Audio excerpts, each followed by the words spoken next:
Estou correta ao supor que os senhores acham minhas vestimentas... Ser popular não significa necessariamente que você é inteligente. Às vezes você pode ser bonito, um grande ator, mas ainda faltar bom senso. Este foi frequentemente o caso com muitos atores e atrizes de Hollywood antigos. Muitos eram vistos como beleza sem cérebro, provando que beleza e inteligência nem sempre andam de mãos dadas. Aqui estão 20 atores de Hollywood antigos que eram considerados burros. Clara Bow. Começando nossa lista está Clara Bow, a garota It original da era do cinema mudo e uma verdadeira pioneira para as mulheres em Hollywood. Conhecida por seu charme cativante e presença magnética na tela em filmes como It e Wings, Bow encarnou o estilo de vida flapper e se tornou o símbolo dos vibrantes anos 20. Sua habilidade de cativar o público com sua energia vibrante e sensualidade fez dela uma das primeiras grandes estrelas femininas da tela de prata. No entanto, a reputação de Bow fora das telas era bem menos lisonjeira. Ela era frequentemente descartada como pouco inteligente devido ao seu forte sotaque do Brooklyn, falta de educação formal e comportamento impulsivo. A própria Bow admitiu sentir-se desconfortável com conversas intelectuais, afirmando famosamente que livros e alta cultura a entediavam. Sua vida pessoal agitada e cheia de escândalos alimentava a percepção pública dela como alguém que carecia de autocontrole e prudência. De relacionamentos tumultuados à má gestão financeira, as decisões de Bow muitas vezes a pintavam como ingênua e incapaz de navegar nas complexidades da fama. Além disso, sua transição para os filmes falados não ajudou sua imagem.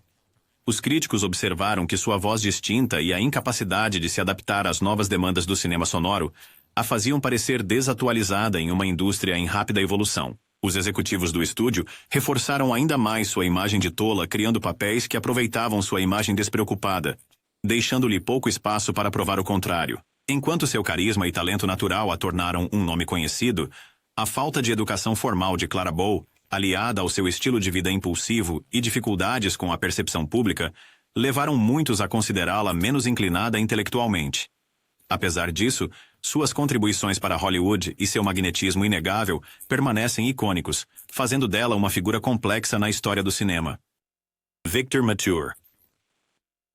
O galã de aparência robusta de clássicos como Samson e Delilah e The Robe, Victor esculpiu um nicho para si mesmo como o fortão por excelência de Hollywood. Seus traços esculpidos e físico imponente faziam dele uma escolha natural para épicos bíblicos e papéis heróicos, solidificando seu status como atração de bilheteria nas décadas de 1940 e 1950.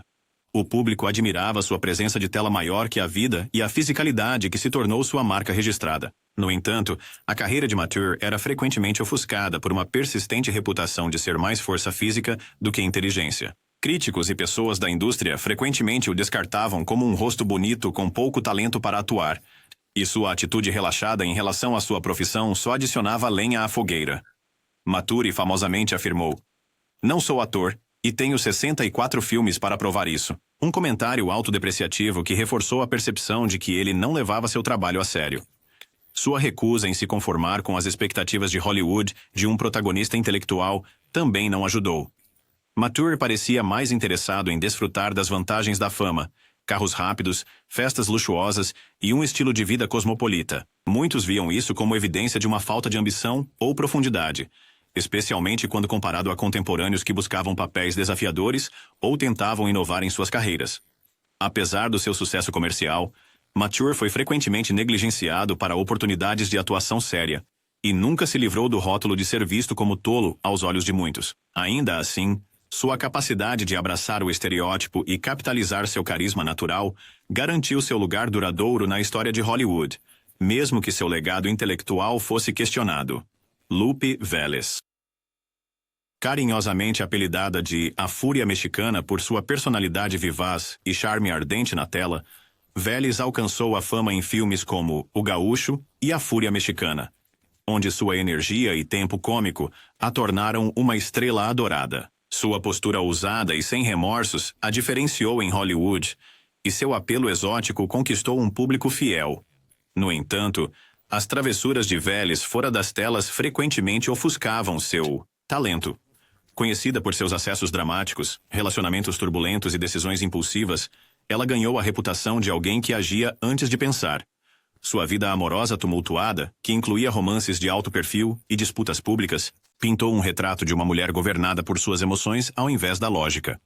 Esses escândalos, embora a tornassem matéria de tabloides, levaram muitos a vê-la como desprovida de previsão ou maturidade. Acrescentando a essa percepção, estava a tendência de Veles em fazer declarações impetuosas em entrevistas, que muitas vezes refletiam uma falta de consciência sobre como poderiam ser recebidas. Ela não hesitava em expor publicamente suas queixas ou em intensificar disputas privadas, tornando-a um ímã para controvérsias. Críticos da época às vezes a descartavam como imprevisível e pouco sofisticada, um rótulo que ela lutou para se livrar. Embora sua energia contagiante e carisma a tornassem uma estrela em destaque, o comportamento impulsivo e o toque dramático de Veles consolidaram sua imagem como alguém mais guiado pela paixão do que pelo intelecto. Ainda assim, seu legado como uma atriz latina pioneira na antiga Hollywood permanece significativo, apresentando-a como uma figura complexa que desafiou convenções, mas não conseguiu escapar dos estereótipos de sua época. Jean Harlow. A seguir, Jean Harlow. A glamurosa estrela que se tornou a original loira platinada de Hollywood. Harlow deslumbrava o público com sua beleza e perspicácia em filmes icônicos como Jantar às 8 e Bombshell, onde interpretava papéis que dependiam muito de seu apelo sexual e senso de humor. Sua capacidade natural de brilhar na tela fez dela uma das estrelas mais reconhecíveis dos anos 1931, ícone cultural de sua época. No entanto, a persona de Harlow na tela muitas vezes influenciava sua imagem na vida real, fazendo com que muitos a descartassem como uma loira burra. Ela foi rotulada como a ingênua e charmosa sedutora, e sua forma ofegante de falar e comportamento coquete apenas reforçavam o estereótipo. Fora da tela, sua exuberância juvenil e natureza brincalhona a tornaram adorada pelos fãs, mas deixaram alguns críticos e especialistas da indústria questionando sua profundidade. Sua tendência de exagerar sua persona em aparições públicas muitas vezes ofuscava quaisquer tentativas de ser levada a sério. Somando-se à percepção, estavam as decisões pessoais que alimentaram sua reputação como impulsiva e pouco refinada. A tumultuada vida amorosa de Harlow, incluindo múltiplos casamentos e escândalos de alto perfil, parecia espelhar a frivolidade de suas personagens. Ela também não tinha a imagem refinada de algumas de suas contemporâneas, o que levou muitos a acreditar que ela era pouco sofisticada e desinteressada em atividades intelectuais. Apesar dessa percepção, aqueles próximos de Harlow notaram seu aguçado senso de humor e entendimento perspicaz de seu público. Ainda assim, sua morte precoce aos 26 anos consolidou a imagem dela como uma estrela trágica, porém superficial. Embora o carisma inegável de Jean Harlow e seu apelo inovador a tenham tornado uma lenda, o rótulo de loira burra persistiu, mesmo que não capturasse toda a complexidade da mulher por trás dos cabelos platinados. John Wayne, o lendário ator sinônimo do arquétipo do cowboy durão e herói de guerra, em filmes como Bravura Indômita e No Tempo das Diligências. Conhecido por sua presença imponente e fala distinta, Wayne se tornou um símbolo da masculinidade americana e um titã das bilheterias, amado por seus papéis diretos e maiores que a vida. No entanto, a persona de Wayne fora das telas frequentemente gerava críticas. Sua infame entrevista de 1971 à revista Playboy revelou opiniões controversas sobre raça e gênero, com generalizações amplas que refletiam perspectivas ultrapassadas. Essas observações provocaram uma reação significativa e alimentaram a percepção de que Wayne carecia de nuances e autoconhecimento. Além disso, ele demonstrou pouco interesse em se envolver em discussões políticas ou sociais mais profundas, optando por uma visão de mundo em preto e branco que alguns consideravam excessivamente simplista. Enquanto seus papéis icônicos consolidaram seu lugar na história do cinema, as declarações públicas de Wayne e seu envolvimento limitado com questões complexas levaram muitos a rotulá-lo como alguém sem profundidade. Ainda assim, seu carisma e influência duradoura como o durão por excelência de Hollywood permanecem inigualáveis, solidificando seu legado apesar dessas críticas. Ronald Reagan. Reagan começou sua carreira como ator de Hollywood antes de transitar para a política. Críticos frequentemente o viam como carente do peso intelectual esperado de um político, atribuindo seu sucesso ao carisma e à habilidade cênica em vez de substância. Os discursos de Reagan eram frequentemente entregues em um tom simples e conversacional, com humor e anedotas. Embora isso tenha ressoado com o público, alguns intelectuais e adversários políticos o descartaram como excessivamente simplista, equiparando o discurso direto à falta de inteligência. Ocasionalmente, Reagan cometia erros factuais ou fazia comentários improvisados que eram vistos como embaraçosos. Por exemplo, ele brincou durante um teste de microfone: "Iniciamos o bombardeio em 5 minutos", o que os críticos consideraram descuidado. Ele era conhecido por delegar responsabilidades significativas a seus conselheiros, levando alguns a questionar se ele estava profundamente envolvido com questões de política complexas. Sua dependência de notas preparadas e materiais de briefing alimentou ainda mais essa percepção. As políticas conservadoras de Reagan e a abordagem econômica chamada Reaganomics enfrentaram críticas intensas. Os oponentes usaram ataques pessoais, incluindo questionamentos sobre sua inteligência, como parte de suas discordâncias mais amplas com sua governança. Perto do final de sua presidência, Reagan apresentava ocasional esquecimentos que mais tarde foram associados à doença de Alzheimer. Alguns críticos atribuíram retroativamente esses momentos a uma falta de acuidade durante sua presidência. Apesar dessas percepções, muitos historiadores e apoiadores argumentam que Reagan era altamente estratégico, politicamente astuto e um comunicador eficaz. Sua capacidade de se conectar com os eleitores e navegar por questões geopolíticas complexas, como a Guerra Fria, sugere um tipo diferente de inteligência emocional e prática, que contribuiu para seu sucesso. Rita Hayworth. Rita Hayworth foi um deslumbrante ícone da era de ouro de Hollywood, cativando o público com suas performances em clássicos como Gilda e Covergirl. Conhecida por sua beleza, elegância e extraordinárias habilidades de dança, ela personificou o glamour da época. No entanto, sob a superfície de sua fama, surgiu uma narrativa que injustamente questionou sua inteligência. Para muitos historiadores, Hayworth era burra. Ela não conseguia tomar as decisões que precisava para avançar na sua carreira e se tornar uma lenda da atuação. Ela ficou limitada à sua aparência. Hayworth frequentemente interpretava papéis de femme fatale, que enfatizavam o charme em detrimento da profundidade, o que levou o público a confundir seus personagens na tela com sua personalidade na vida real. Além disso, o foco da indústria em sua beleza física ofuscou seu talento como atriz e sua ética de trabalho, deixando pouco espaço para destacar sua inteligência. Seus casamentos de alto perfil, incluindo aqueles com Orson Welles e Príncipe Ali Khan, consolidaram ainda mais a imagem de uma mulher definida por seus relacionamentos em vez de suas realizações. O rígido controle de Hollywood sobre sua imagem contribuiu significativamente para esse estereótipo, assim como a visão social mais ampla da época, que frequentemente descartava mulheres glamourosas como carentes de substância. Apesar disso, Rita Hayworth era uma artista complexa e trabalhadora que enfrentou desafios pessoais e profissionais significativos, incluindo sua batalha posterior contra a doença de Alzheimer, que revelou um lado mais profundo e humano da estrela, muitas vezes escondido atrás da tela prateada. Bing Crosby. Você conhece Bing Crosby? Ele foi uma estrela enorme na sua época, tipo, seriamente enorme.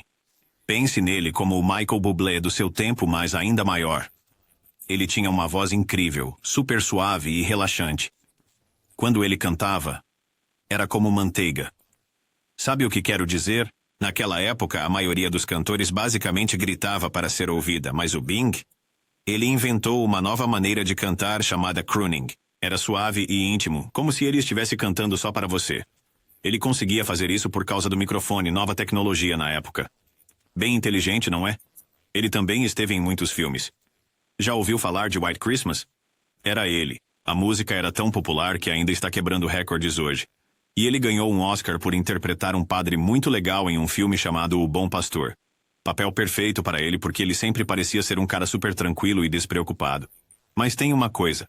Algumas pessoas achavam que talvez ele fosse um pouco relaxado demais. Enquanto outras estrelas se envolviam em política e falavam sobre grandes questões, Bing estava mais interessado em jogar golfe e assistir a corridas de cavalos.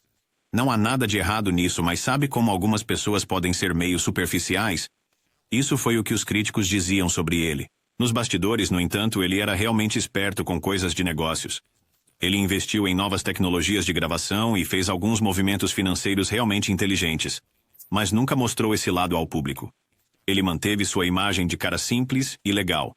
Engraçado, ele era meio que aquela pessoa na escola que é super talentosa, mas nunca levanta a mão na aula. Ele provavelmente poderia ter feito coisas mais sérias, mas parecia feliz apenas entretendo as pessoas e mantendo as coisas leves. Depois que ele morreu, seu filho escreveu este livro que fez as pessoas perceberem que Bing não era tão simples quanto todos pensavam. Ele tinha uma vida privada complicada, mas isso é outra história. A questão é, mesmo que algumas pessoas achassem que ele não era o pensador mais profundo, não se pode negar que ele era incrível no que fazia. Ele vendeu mais discos do que se pode imaginar e basicamente ajudou a criar a forma como as estrelas pop soam hoje. Nada mal para um cara que só queria cantar e jogar golfe, certo? Marilyn Monroe. Você se lembra de Marilyn Monroe como o ícone supremo de Hollywood, que continua sendo uma das atrizes mais reconhecidas e celebradas de todos os tempos, mas muitas pessoas acreditam que ela era realmente burra. Ela não podia alcançar o que poderia ter alcançado se tivesse usado mesmo que 10% do seu cérebro. Produtores e diretores queriam mostrá-la como a loira burra e, infelizmente, ela concordou. A imagem pública de Monroe frequentemente ofuscava sua verdadeira inteligência e ambições. Seus papéis, junto com seu comportamento cuidadosamente cultivado, levaram muitos a desconsiderá-la como pouco inteligente. Essa percepção foi ainda mais alimentada por sua dependência de outros para gerenciar sua carreira e vida pessoal, com relatos frequentes de suas dificuldades para memorizar falas ou atender às demandas dos diretores. Fora das telas, a vulnerabilidade e as lutas emocionais de Monroe contribuíram para o estereótipo de alguém sem estabilidade ou sagacidade para lidar com as complexidades da fama. Seus relacionamentos tumultuados e dependência do sistema de estúdios reforçaram a ideia de que ela era mais um produto da criação de Hollywood do que de sua própria concepção. Ainda assim, sob a superfície, Monroe era muito mais complexa do que a persona que ela retratava. Ela buscava melhorar sua arte, chegando a estudar com o treinador de atores Lee Strasberg, e era conhecida por ser uma leitora ávida com uma biblioteca doméstica impressionante. Apesar desses esforços, o rótulo de loira burra a acompanhou durante toda a sua carreira, provando quão poderoso e limitante o estereótipo de Hollywood pode ser. Embora seu legado como ícone cultural perdure, a imagem pública de Monroe muitas vezes não refletia sua profundidade e aspirações. Charlton Heston. Você sabe quem foi Charlton Heston? Ele era um ator realmente famoso. Tipo, super famoso. Se você já viu aqueles filmes épicos enormes dos anos 50 e 60, ele era o cara. Pense em Ben-Hur. Aquele filme enorme onde ele está correndo de bigas, ou O Planeta dos Macacos, onde ele está gritando com aqueles macacos. Ele tinha essa voz grande e poderosa e tinha a aparência que você imagina que uma estrela de cinema deveria ter. Em Os 10 Mandamentos, ele interpretou Moisés. Você sabe, abrindo o Mar Vermelho e tudo mais. Ele era perfeito para esses papéis maiores que a vida porque ele simplesmente tinha essa presença. Quando ele entrava em cena, era impossível não notá-lo. Mas aqui está a coisa engraçada. Embora ele interpretasse todos esses personagens profundos e reflexivos nos filmes, na vida real, ele era meio... Bem, digamos que ele não era bom em ver os diferentes lados das coisas. É como se ele visse tudo em preto e branco, sem áreas cinzentas. Mais tarde em sua vida, ele se envolveu muito com a NRA. Isso é a Associação Nacional do Rifle. Ele se tornou seu presidente e ficou super apaixonado pelos direitos de posse de armas. Não há nada de errado em acreditar em algo, certo? Mas a maneira como ele falava sobre isso era bem simples. Como em uma grande reunião da NRA no ano de 2000, ele levantou um rifle e disse essa famosa frase: "Das minhas mãos frias e mortas." Foi dramático, claro, mas meio que mostrou como ele lidava com questões complicadas. E isso se tornou um padrão para ele. Quer estivesse falando sobre política ou questões sociais, ele frequentemente reduzia as coisas a declarações realmente simples. As pessoas que o conheciam diziam que ele podia ser bastante teimoso uma vez que tomava uma decisão sobre algo. Ele não estava realmente interessado em ouvir outras perspectivas ou ter conversas mais profundas sobre esses assuntos. É meio irônico, sabe? Aqui está esse cara que interpretou Moisés e todas essas figuras históricas complexas. Mas na vida real, ele não era muito de lidar com as complexidades da vida. Ele era mais do tipo: é isso que eu penso e ponto final. Algumas pessoas o adoravam por ser tão direto. Outros achavam que ele era rígido demais e simplificava as coisas. Mas era assim que ele era. Um ator fantástico que interpretava esses papéis profundos, mas na vida real, não tão interessado em vamos olhar todos os lados dessa questão. Isso faz você pensar como alguém pode ser realmente bom em interpretar personagens profundos e reflexivos na tela, mas ser bem diferente na vida real, não é? Ginger Rogers. Ela foi quem dançou com Fred Astaire em todos aqueles filmes antigos. Ela era incrivelmente talentosa. Tipo, seriamente incrível. Dizem que ela fez tudo o que Fred Astaire fez, mas de costas e de salto alto. Impressionante, né? Ela realmente ganhou um Oscar por um filme chamado Kitty Foyle. Mas a questão é que a maioria das pessoas a via apenas como essa loira bonita que sabia dançar. É meio injusto quando você pensa nisso. Hollywood continuava colocando-a nesses papéis onde ela interpretava essas personagens tolas, não muito inteligentes, que principalmente só sorriam e pareciam bonitas. Tem uma história bem engraçada e um pouco triste de quando ela estava filmando The Major and the Minor, em 1942. Eles estavam fazendo essa cena em que ela tinha que fingir ser uma garota de 12 anos. O diretor, Billy Wilder, continuava tentando explicar como agir de forma mais infantil, mas Ginger simplesmente não estava entendendo. Ela continuava fazendo essa fala exagerada de bebê que era completamente inadequada para a cena. Finalmente, depois de, 20 tomadas, Wilder supostamente se virou para alguém e sussurrou. Talvez ela não esteja realmente atuando. Ai. Na vida real, ela às vezes dizia coisas que faziam as pessoas levantar as sobrancelhas. Como durante uma entrevista nos anos 1960, ela insistiu que a dança moderna estava destruindo a juventude americana e que o rock and roll era apenas barulho. Bastante irônico vindo de alguém que já foi considerada uma dançarina rebelde, certo? Mas aqui está o que é interessante. Por trás de tudo isso, ela era, na verdade, bem esperta com questões de negócios. Ela lutou por contratos melhores e não tinha medo de enfrentar os chefes dos estúdios. Ela conhecia seu valor e exigia igualdade de pagamento antes que fosse comum.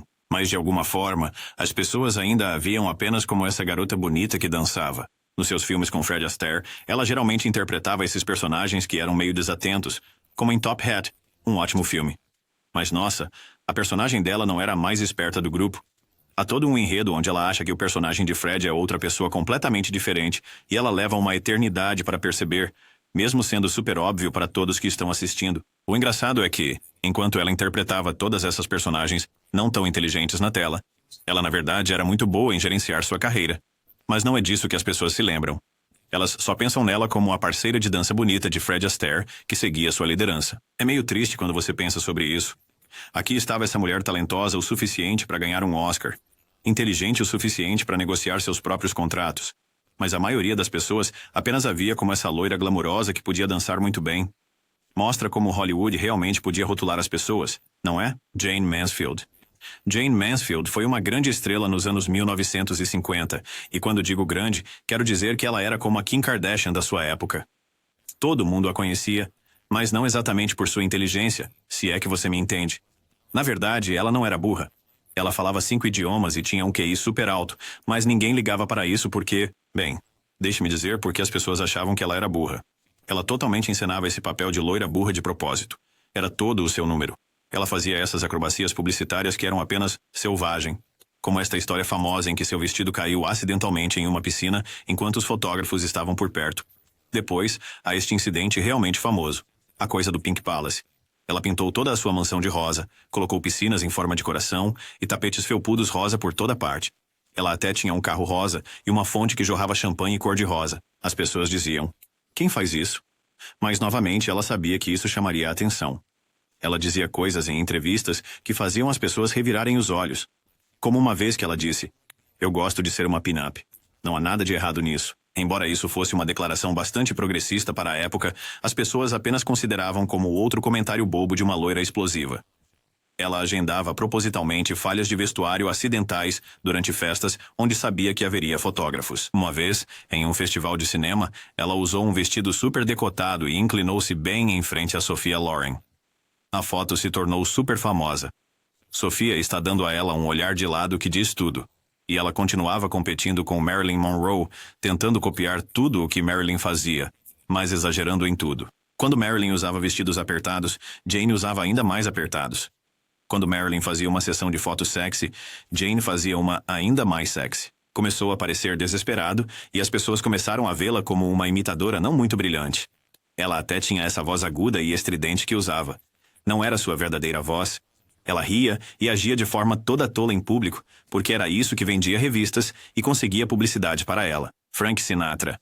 Frank Sinatra, o lendário cantor, podia cativar o mundo com sua voz, mas sua vida estava cheia de momentos impulsivos e intrigantes. Imagine ser uma mega estrela e então se associar com mafiosos. Sinatra fez exatamente isso. Ele fazia manchetes por seu talento, mas também por seu temperamento e decisões imprudentes. Uma história infame é quando Sinatra, irritado porque um cassino de Las Vegas não estendeu seu crédito, dirigiu seu carrinho de golfe através de uma grande janela de vidro. Outra vez, ele enviou um peixe morto embrulhado em jornal para um jornalista que o tinha aborrecido. Não exatamente um exemplo de comportamento racional. A vida amorosa de Sinatra era igualmente dramática. Ele perseguiu Ava Gardner enquanto ainda estava casado, bombardeando-a com ligações e até ameaçando acabar com a própria vida se ela não se casasse com ele. Uma vez, em um ataque de frustração com o dono de um clube, ele fez um show inteiro de costas para o público. Um movimento hilário, mas questionável para a carreira. Suas explosões não se limitavam ao showbiz. Em um bar, Sinatra derramou uma garrafa inteira de Jack Daniels na cabeça de uma mulher simplesmente porque ela não o reconheceu.